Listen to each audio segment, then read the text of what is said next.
Hello and welcome to Leading at a Local Level, which is an MLG podcast where we talk about lots of different things related to leadership and church and other things, really looking at how that applies to us as leaders in a local setting. It's great to be joined by John. How you doing, John? All right? I'm all right, Tim. Like, we're recording in the evening. Is there something in you that's feeling like I can't shout and say a big hello? I don't know. So it's first time I think we've recorded in the evening. But yeah, I'm good. How are you? Yeah, I'm good. There's a good chance that my kids are going to bust through the door in a minute. And I've been told, my wife and I have had an agreement that she's going to try and keep them at bay. But you never know. If they suddenly rush in midway through, I do apologise. It's a door opening with someone, a hand grabbing them back. That's how you like the BBC interview. Yes, indeed. Exactly. Indeed. Good. So we're going to continue. We're in the middle of a series on leading diversity, which I'm really enjoying. I don't know if you are, John, but just that it's really interesting talking about lots of different perspectives, challenges that we face in church leadership or just in leadership in general, and really how do we lead people who are not necessarily the same as us. And so tonight we're going to be talking with some old friends of ours, Dylan and Sarah, who I'm sure we should probably introduce them, shouldn't we? We're going to be talking about neurodiversity. Do you want to tell us what neurodiversity is, John? Yeah, thank you, Tim. Yeah, absolutely. So as you see in a minute, we're going to be talking about particularly about autism, but neurodiversity is a slightly broader term, which is kind of contrasted with being neurotypical.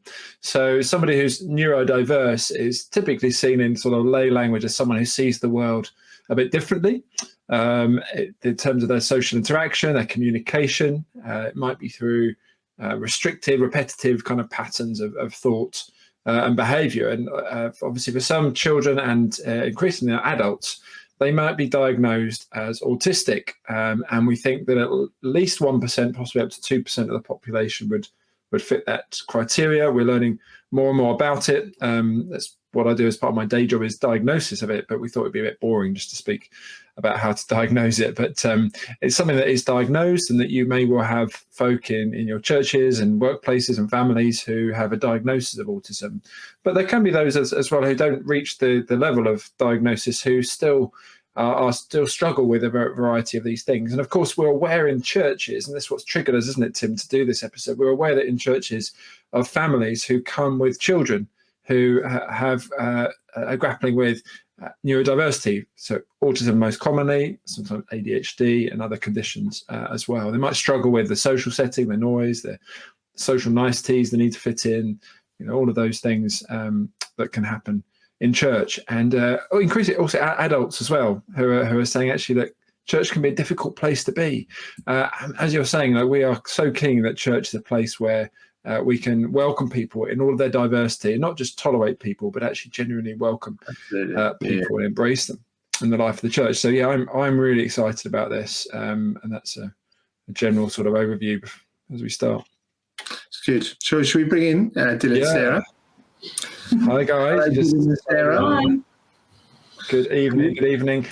So guys, just tell us a bit about yourselves, where you're joining from, for those who don't know you listening in. Yeah, so we're a family from the West Midlands, not far from Birmingham. We worship at Raglan Road Christian Church, which a few of you may have heard of.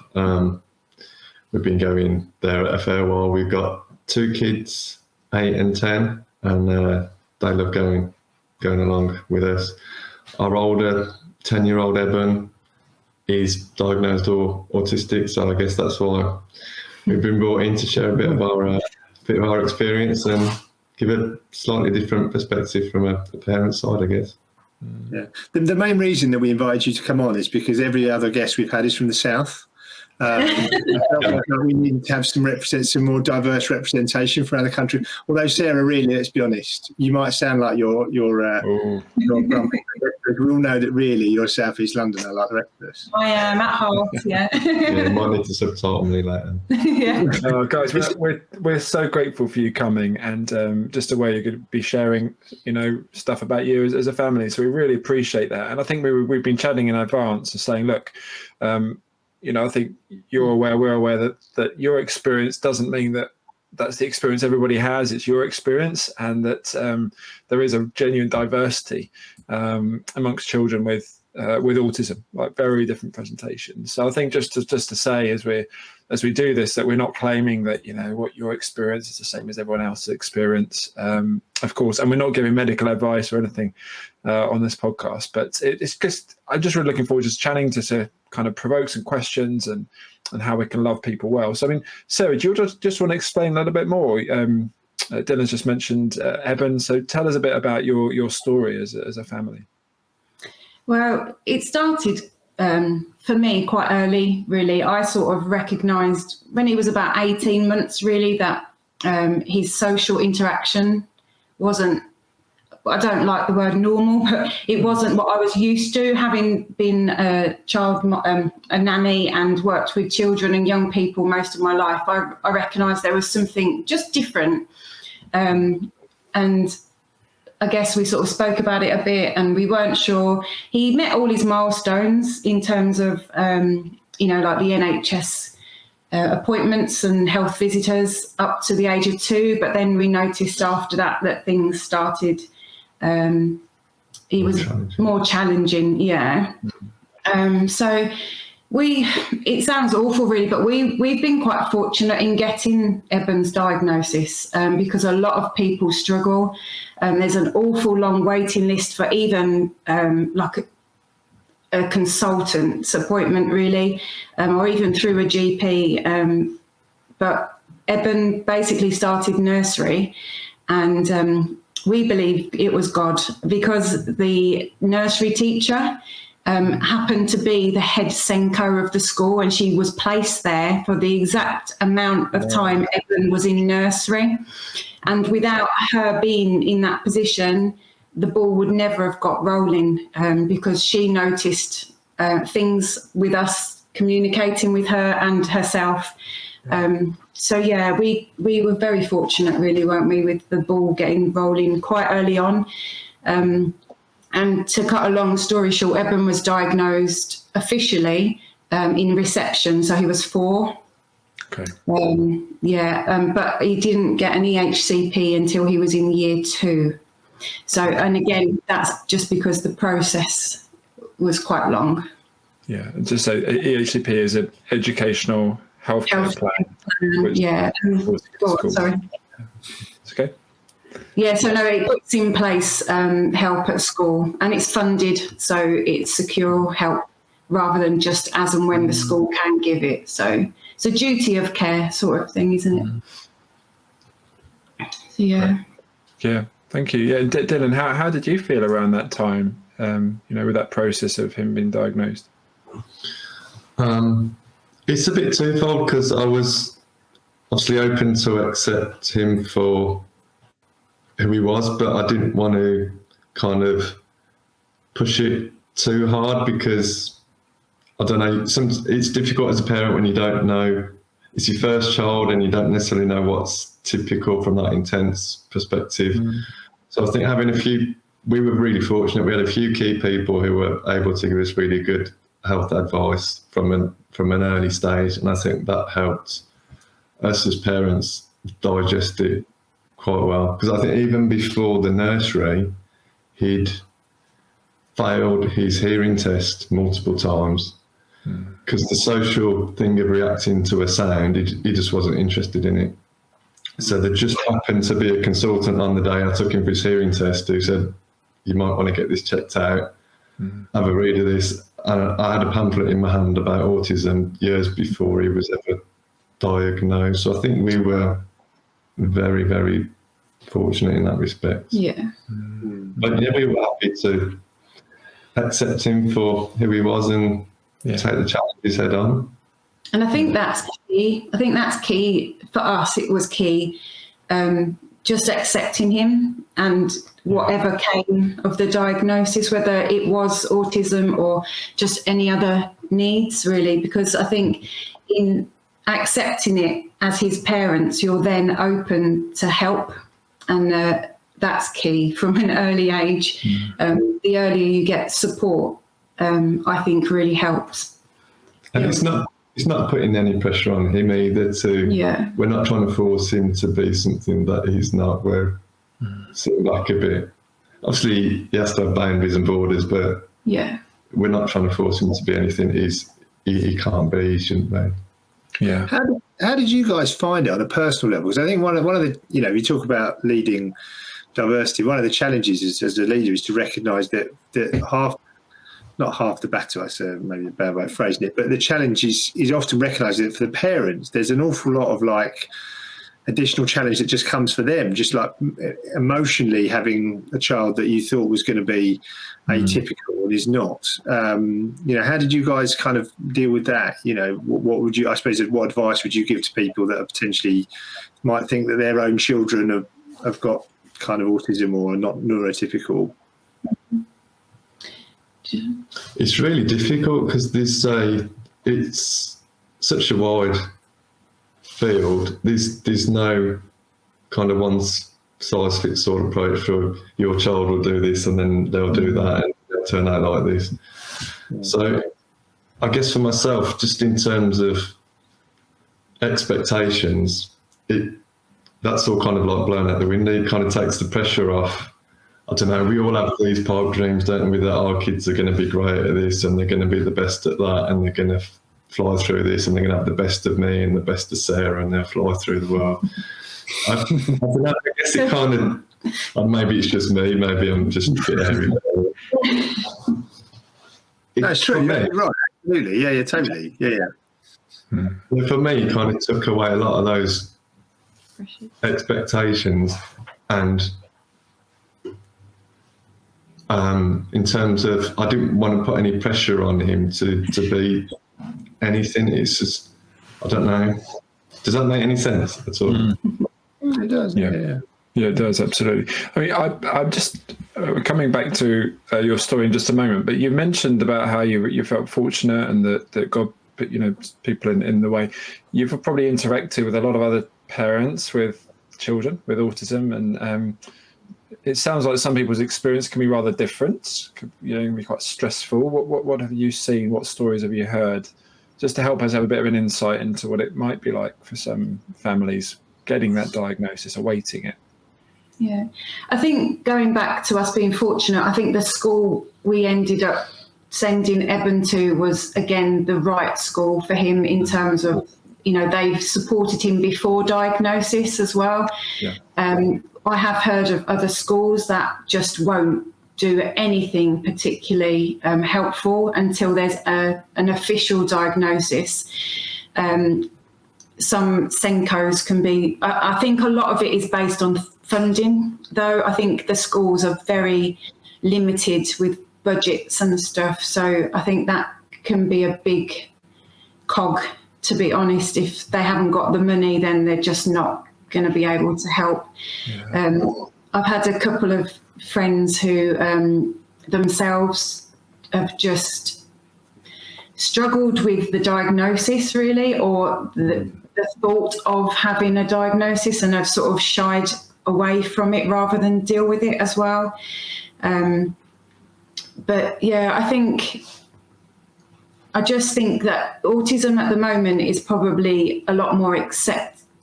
Like, people are recognising it a bit more. There was a stat 9 years ago, 1 in 100 children were diagnosed with autism, but now I've got it written down somewhere and I've lost it. But there's 1 in 20 now, or 1 in 22, I think. Sorry. So I think people are starting now to be a bit more accepting of differences, especially within schools. I think, it's very set that you learn like this and this is how you learn. And, I think schools now are more open to different types of learning or children not learning the way that they're being taught and maybe having to accommodate that. But yeah, I know one particular family at the same school as Eben, actually, they didn't get diagnosed. Well, they still haven't been diagnosed, but they're fighting it. And the GP, sorry, GPs, but the GP just basically just said, it's not enough. I can't do anything about it. And yet the school weren't willing to go through CAMS, because CAMS threw it out straight away. And I think some schools are stuck. Some schools get to a point where they're like, we can only push so far, but, it's having that medical bit behind to support them. Helpful. Yeah. It can be, yeah. And then, some people are waiting 4 years just for an multi, what's it, an MAA, a multi-assessment something, or sorry, I'm so out of the lingo now.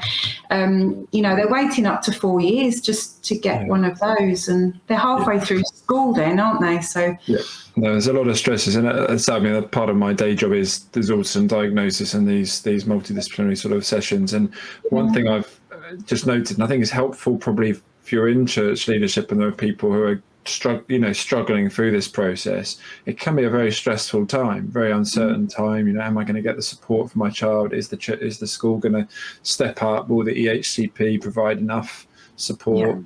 The family stresses. So again, it can be quite cultural sometimes, that some families just don't accept it. It's quite common to have a grandparent often who will say you will reject it and put a lot of pressure on the parents and say, no, you're doing the wrong thing. So if you're a single parent, there's even more pressure. If you've got a child who's having a lot of emotional, outbursts and is being quite physically destructive as they're getting bigger, that is really challenging. So there can be multiple stresses, can't there, on families because their child's really struggling. And imagine if you're living in a tiny 1-bedroom flat, with no room outside, and your child's really struggling just with the world and with frustration, or coming back from school and oftentimes holding it all together and then coming home from school and it all gets let out at home, and no one else really sees it. Anyway, the point is it can be incredibly stressful. And people are bringing that into church, and they're looking for support, and they're looking for people to listen and to support them. So I think one of those stresses, isn't it, is that when you've got a child who may have autism or ADHD, actually, in that sense, is often their behaviour can be misinterpreted very easily. And I don't think we haven't really talked about this, but I'm not an expert like you guys are, but it is called the autistic spectrum disorder, isn't it? Yes. So the idea being it's spectrum. It's a that you've got some children who are obviously quite, you can diagnose quite quickly because they're, maybe, they're kind of, I don't know what the phrase is, but they present in a more kind of, I don't know, simple way to diagnose. It's just clearly very obvious. But actually, and I think particularly, I think it's with girls. Sometimes it's always harder to spot with girls than it is sometimes with boys.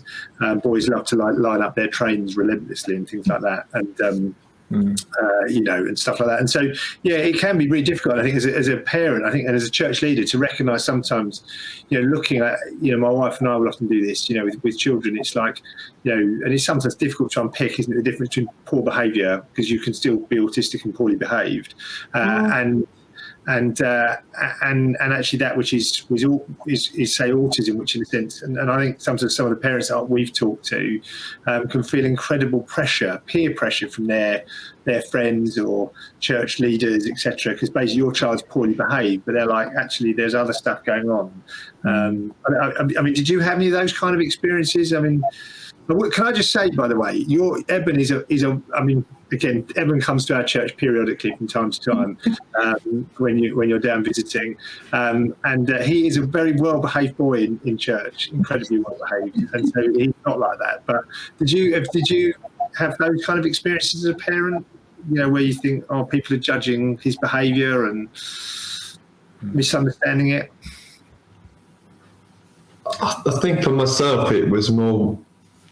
At an early age, he didn't, because he was a little bit, obviously he developed at a different social rate to a typical child, so he didn't really have the typical terrible twos, but kind of as he hits 3, he started to really stretch his boundaries and his behaviours. And I personally found it really difficult and really frustrating to learn how to communicate his boundaries and how to discipline him. And it can be really difficult as a parent to be learning to do that while you're in social situations or while the family are around. And it can be really exasperating at times and push you to your limits. And you do feel, to be honest, you do feel a little bit on display a lot of the time. Yeah. But you do learn to cope with it as a parent over time, and you go through phases and you learn, okay, my child responds better to this, and it's better if I treat this behaviour in this way. And it does ebb and flow. So although it does have its frustrations, it's not always the same. You do learn and you go through different phases, and there's fantastic advantages as well as the frustrating sides. There's two sides of the coin. I think as well, we've been quite fortunate, haven't we? Just in that we've always felt really supported by church and family. It's the first time autism has reared itself in both our sides of the family in this sense. I think when you look back, you see traits, like I see traits in myself, and there's possibly I am autistic, but I'm not going to try and get diagnosed. But I think we've always felt quite supported. And I think as well, going back to the discipline side of things, we've always said as parents, as his parents, that autism is not an excuse for bad behaviour. Yes. And I think you do learn what is it can have meltdowns, and you learn what is a genuine meltdown and what is bad behaviour. And I think it is hard. It is really hard and challenging, like Dylan was saying. But I think sometimes we've had to learn to just go with it. And if he did misbehave, then he is given a consequence. It may be different to a consequence someone else would give that aged child, but you deal with it differently. He doesn't get away with it, but it's different, because if I dealt with him the same way that I dealt with Orla, it wouldn't work, because they work differently. And it's the same with atypical children as well, isn't it? You have to treat, what works with them. But I remember him when he was quite young at church being quite noisy and not getting social surroundings in the sense of, being quiet in church. But I just had to say to people, it's Eben, he's not actually shouting and screaming and running round. And I think the more you try and pen them in, the worse you make it. So it's an awful phrase, but it's a bit of a trial and error, really. But then... Yeah. I was going to pick up on is, obviously you just said it's not all negative. There are actually some great positives. No. And I think that's really important that we emphasise that actually, this conversation, not just this conversation, but the conversation in general doesn't just focus on the challenges, because there are challenges, but also there are some really wonderful things about, your brain being wired in that particular way. I don't know if you want to share some of your positive experiences. I guess one for Eben is that he's not the deepest communicator, and you might not necessarily have the deepest conversation with him, but he really does love to connect to people. So he's the kind of chap at church that he'll literally go around saying hello to everyone. He'll be high-fiving everyone. He'll be trying to remember everybody's birthdays and how old they are. Yeah, I'm not quite sure if he's meant to ask everybody how old they are, but he goes round. So he doesn't necessarily see people as different ages. He just sees people. So he'll connect with the little ones, which is quite nice to see, and he'll connect with the adults and the old guys, and he really does love that social situation. He feels comfortable there. And he's very loving, isn't he? He's a very loving boy. Some autistic children don't like the hugs and the physical, but Eben does, and he just mirrors that, really, doesn't he? He just enjoys people, and he's a bit of a joker. He loves a good catchphrase. if he says something to you and you laugh, he'll then repeat that for about a month every time he sees you. So yeah. So, that's so good because it's two sides of the same coin, isn't it? So that example of, doesn't matter what age people are, and just, going up to them and so on can be quite typical of some autistic children. But of course, the other side of that coin can be that in certain situations it can make children more vulnerable. And sometimes it can be, in some settings it can be an embarrassment for parents, or they should feel embarrassed, but sometimes parents can feel embarrassed when they're not differentiating between how they speak to a policeman or to a teacher versus someone else. So that's really great. I mean, just for those perhaps people who don't quite understand what it's like to present typically with autism, what are some other things that maybe Eben has struggled with, or things that he hasn't struggled with but other children do, particularly like in a church setting, that a child may find more challenging about being in church? Can you share that with us? Yeah. One of the physical symptoms with Eben is he flaps his hands and jumps around. That normally is him finding things difficult. So a lot of the time he will, if someone asks him a question, he doesn't always respond straight away because he takes time to process. But then people that aren't aware will just keep going on at him. But the more you go on at him, and it's not a negative going on, I think they're trying to help him answer the question, but actually it's adding more and more information, because it might be like, do you want a biscuit? Maybe something as simple as that. But because he doesn't say yes straight away, that, oh, do you like these biscuits? Would you prefer this biscuit? And then it just snowballs. And for him, that's like, whoa, too much. So he's like in the end, you probably just won't get an answer. Meltdowns can occur quite easily. And again, like Tim said, unfortunately, some people just see that as bad behaviour, but it's not. What sort of things can contribute? Because meltdowns are often because of a build-up of like frustration, right? That kind of thing. Well, I guess there's lots of different things. So you've got, especially within a church setting, I've recently done a course about autism in churches, and it was really good. And they mentioned there's like physical barriers, program barriers, and people barriers. And I've made a little list because I wouldn't remember it all. Yeah, and just things like noise. So like, does the worship team really need to be on number 15? Can it be on 11? Do you know what I mean in terms of volume? Because for some kids, Dylan, I need a worship leader. Yeah. For some people, it's too loud. It's too loud. Turn it down.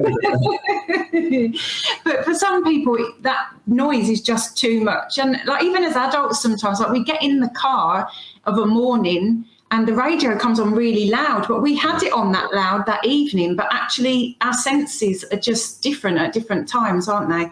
If the lighting, is it too bright? Smells, if like your church, you have coffee and tea, the smell of coffee might just completely throw somebody.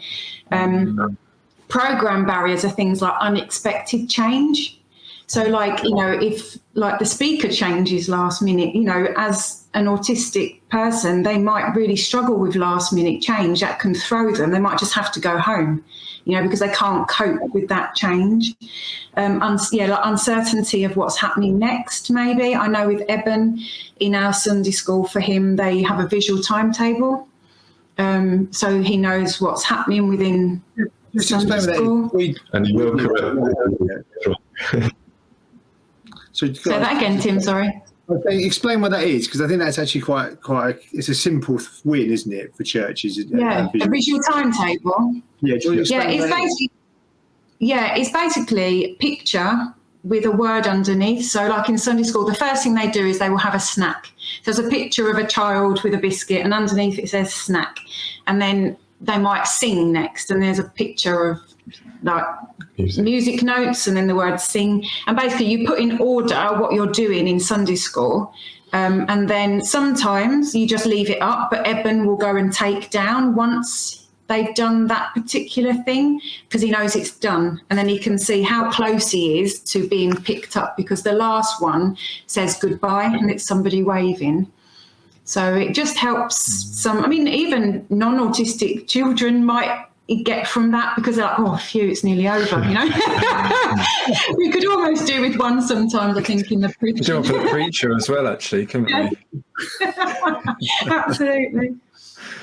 And then one that I thought was quite good under the people barriers is things like having to meet people's expectations. So things like eye contact, you know, like when they come into church and everyone's like, hi, how are you? And they might just walk past and say hi. But people are like, oh, they're rude because they're not looking at me. But actually, they just struggle with eye contact. Hugs. You know, how many people in church just randomly come up to you and hug you? But for some people, hugging is like, whoa, don't touch. There's a lot of autistic people, particularly some children, really struggle with physical contact. I said earlier, Eben doesn't, but, you know, I do know my friend's child just doesn't like it at all. You know, and just like cultural issues, like we were saying before, misunderstandings, people thinking they're behaving badly and that the parents are bad parents, and you know, just there's lots of different barriers, I think, within church. Literal barrier. Yeah, this is a funny one. The guy that ran the course I did, he went to a church and they were sharing some stories, and apparently in this church they had a sign up by the door saying, as you leave the building, turn the light off. This guy, he got up to go and turned the light off in the church and it all went dark. And so it's things like, even when you write signs, so this church had to change the sign to say, last person leaving the building, please turn the lights off, because otherwise every time this guy came to church, he would turn the lights off. That's a really good reminder, actually, that obviously there are lots of people undiagnosed, but there will be undiagnosed adults. And, you know, I've had two people very close to me in my family who have recently been diagnosed as adults. And it's really interesting to hear them then reflect back on a number of experiences they've had at church, but in other parts of life as well. And they're reflecting back and saying, oh, goodness, that's why I struggled in that, just profoundly struggled with social conversation, you know, and I just felt awkward. And there's times when it can be easy to be judgmental. I just say it myself, you know, oh, someone's been a bit rude, they're not looking at me, or they're not returning my conversation. It might be that they are also struggling, you know, with that. So it's really helpful to. But so you talked about physical, program, and people barriers. And the course is how to include autistic children and young people in church. And we'll put that link in the show notes because it sounds like it was helpful. Yeah, it was really helpful because the guy that runs it, his son is autistic and has other SEN needs too. So it's nice that he understands, and it's not just somebody that's read lots of books, which is fine because, you know, it's a different understanding. But I think you get a different empathy when you've been through it yourself. Another thing that he mentioned as well, and this is something that you're going to have like one of these huge big churches with loads of people willing to volunteer, but the church he goes to, as they enter, his son has a helper so that they can go and do church, and the helper takes his son and does church with him. And because I think you might find as well, like a lot of people who have SEN children, autistic, ADHD, they just can't get church because they're so consumed with looking after their child during church that it's hard. And I think that's why people don't come, because, you know, but then at the same time, to have a team that deals specifically with SEN needs is a big ask as well. So, you know, it's just the other side of the coin, isn't it? It is, but I think, and it's just, you know, maybe speaking out of turn, but that, you know, as a church, you know, we are called to look out for people who are perhaps more vulnerable, or those who are extra pressured in society, who have got pressures. And yeah, it is a big ask, but I think this is partly why we're doing the series. We want to be really deliberate in looking out for people and asking, how can we help you? And that might be midweek as well, like parents just feeling out that there's an extra reason they're unable to get to things because it's, you know, bedtime is more challenging. There's this strict routine. They can't have babysitters. This is what it's like with some children who have autism. They can't have a babysitter because the routine is so fixed, and so on and so on. Many other examples like that. And even things down to play dates, and I can't actually remember Eben going to a friend's house on his own. I've always been there, and that's fine. Like, that's just our life, and that's what we've accepted. But you feel for them sometimes as well. That people don't feel like they can invite them round, that they can't cope with them, or that they don't get invited to parties and stuff unless you stay, which is fine. Because, but like I said, that's not our bad experience. It's just others. You were saying at the beginning how, in fact, before we did this podcast, actually, Sarah, you said, look, I'm not sure we're the right people because actually our church has been great, and as if we're looking for that a church has done everything really, really badly. So I think that's really wonderful to hear. And you said a couple of times, actually, our church has been great. And I'm really pleased about that, by the way, because we could come on and say, well, here are the things that weren't done well. But actually, we learn, I think, often so much more by saying, well, what has been done well? What can we learn from that? So what are some of the things that, at Raglan Road that you really appreciated? I think you've touched on some of them, but give us a couple more things that you think, that's been so helpful to us as a family, the way that Eben's being welcomed, included, and so on. I think it's just been an acceptance from day one, really. And no, I've never felt at church, we've never really felt like people are looking at us in a negative way. I think some people look just because it's different, but I personally have never felt looked upon negatively, like, people going, oh, he's making a lot of noise or anything like that. And I think because as far as we are aware at Raglan Road, Eben is the only autistic child in our children's work currently. They've sort of just said, let us know what we can do to help. So obviously the visual timetable was good, and it's just it's awareness. For me, awareness is key, and I just think anybody that works with children or young people need to just be aware. So like, Eben will not sit still.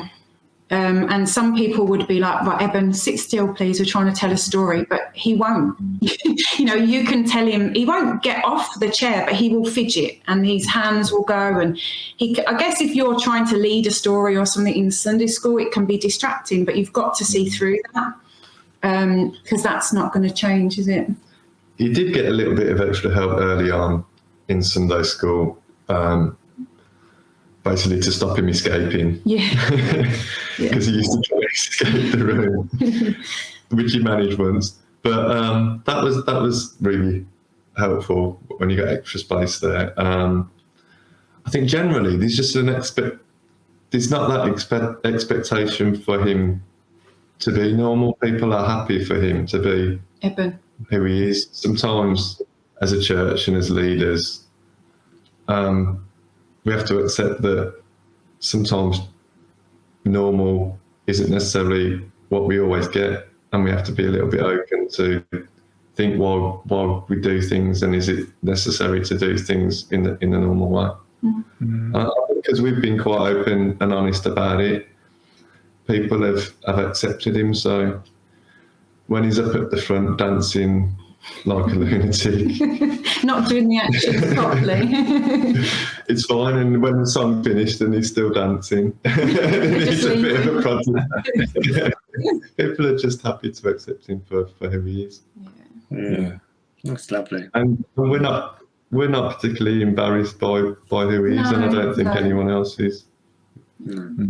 That's healthy. I think one of the things we've sort of skimmed across several times is adults. And you said 1 in 22 children are now being diagnosed, but obviously it doesn't mean that 20 years ago there was only 1 in 100 that were autistic. It just means that we weren't diagnosing those people, and those people are now adults. And I think I've known a number of adults actually, like in our churches, who have gone for diagnosis as adults. Actually, it's been very freeing for them, I think, to finally have a bit of an explanation as to why that they haven't felt like they fitted in a lot of the time for their life. But I think that's sometimes also more challenging, isn't it? Because when it's undiagnosed as an adult, particularly, often adults are, in a sense, when a child is someone, obviously their child a child by nature is not meant to be perfect. That's the whole point. They're learning how to become a functional member of society, when they hit their 20s or whatever.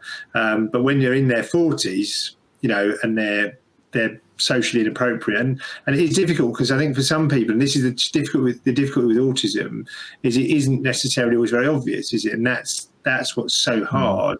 And I think kind of this is why, as church leaders, I was fortunate. I was a secondary school teacher, and so we did lots of training. We had an autistic unit in our school, and so I taught lots of autistic children.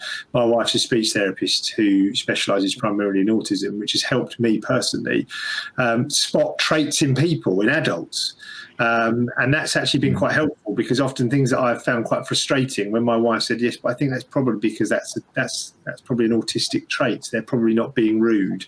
Or, I've seen people, people that have later been diagnosed as being autistic, as in a sense making quite inappropriate comments, just really inappropriate comments. But when you realise that's how their brain works, it's not rude like it would. Do you know what I mean?